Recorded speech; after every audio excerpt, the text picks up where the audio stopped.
Welcome everyone, Brett Crowther with Charles Schwab, and I want to ask this question. Is there a difference between an oscillator and a momentum indicator? Well, there are some slight differences, and let's kind of hit some few key points to help you identify which is which, generally speaking.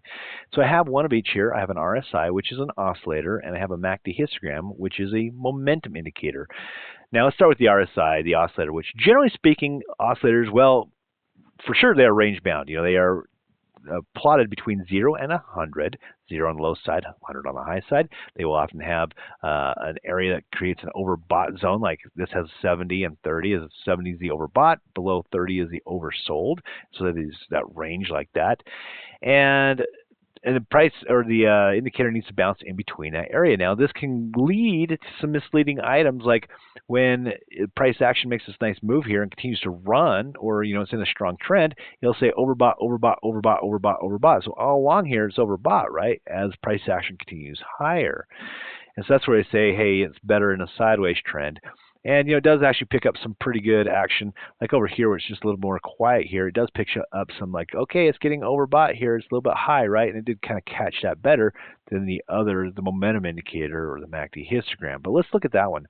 So on momentum indicators, it's often understood that, hey, they are a little bit better in trending situations, not quite as good in sideways action. Now there's some arguments on that. But they often are not bounded, meaning they can go as high as they need to and they can go as low as they need to. Just whatever the momentum is. It's really a rate of change, how fast things are changing. And it's just saying, like this is saying gaining bullish momentum, waning bullish momentum, or gaining bearish momentum, waning bearish momentum. And so when you see something where it takes off and runs up like this, this is just saying it's bullish, bullish, bullish, bullish, right? And so it doesn't give that same overbought, concern signal. However, as we saw over here, because it doesn't necessarily have those zones, we don't know what might be high, what might not be high. And so this is really saying, oh, it's just a little bit of bullishness, but it didn't give the same indication that the oscillator did, that's saying it's overbought. And so again, there's pros and cons to them. They'll often show the same thing though.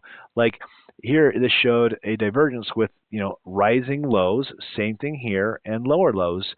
And so this is indicating that bullish momentum is building as price action dropped. And so this is where they're the same. So some traders will put each, one of each on their indicator or on their chart. Others, will like mix or pull one on and off. They just, there's just different ways to apply it. But I'll put a link into a class that Barbara Armstrong did that goes into more detail on this. And so take a look at that and see if you can pick up some more kind of key nuggets that'll help you out in understanding the differences between these two items. All right, see you next time.